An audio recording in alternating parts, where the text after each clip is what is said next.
John Andersen with a little more deep water. All right. So in other videos you've heard me talk about like phrases like let's get uncomfortable. Well, I have another one for you, and this one can go throughout your whole life. All right, I'm not trying to be your dad, I'm not trying to be your teacher, I'm not trying to be a philosopher, but what the hell, you know, it is what it is. If it's not broken, don't try to fix it. So this phrase is, you've got to prepare to succeed. You probably heard me say that in other videos in little bits and pieces. However, this phrase will go everywhere. So let's talk about, I mean, obviously I think you heard me talk about it in a diet, in a food prep or a dieting video. So let's touch on that real quick. You don't go to bed tonight until you've prepared your food for tomorrow. Okay, simple. Now let's talk about your training. Okay, how many people, I mean, minus myself, everybody else in my life, well, let me rephrase that.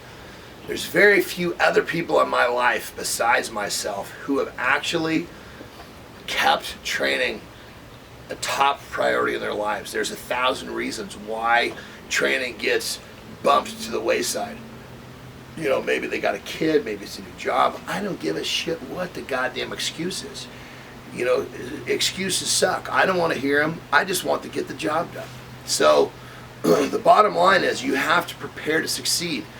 If you've got a new job, well, hey, it's trying to figure out how your training is going to fit in.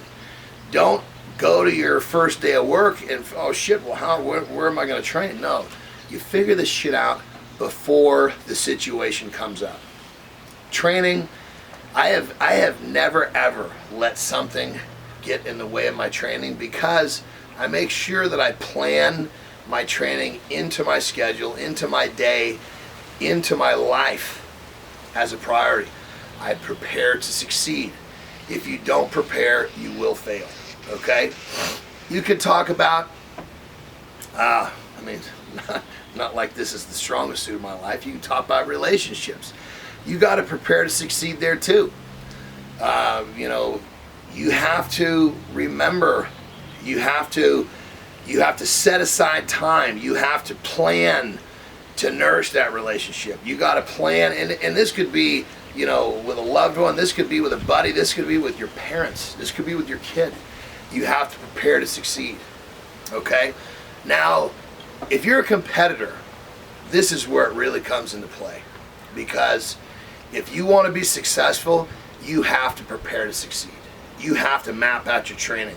If you're, let's just say you're competitive, let's go back to my competitive strongman days. I just didn't go and compete, you know, 10, 15 times a year and just kind of go and train. Hell no. Every time I had a contest coming, I mapped out my training week by week. I knew what events I was going to train. I knew what time I was going to train. I even knew who my partners were going to be in different training days. I used to have different partners. I used to have different training partners for my Olympic lifting. I had training partners for my strongman. I had training partners for my in-gym training, because I needed to surround myself with people that were going to push me. And how did I get all this stuff? Because I prepared. I prepared for success. So if you want to be good at something, you've got to prepare. Prepare to succeed. If you don't prepare, you're going to fail. Now when it comes to business, same thing. You know, I mean, you know, I've been successful in many different business ventures. Why? Because I prepare for them. I don't just dive into them expecting they're going to work. Well, number one, I guess as you heard me talk before, number one, I'm willing to work hard, I'm willing to suffer, and I'm willing to take the risk.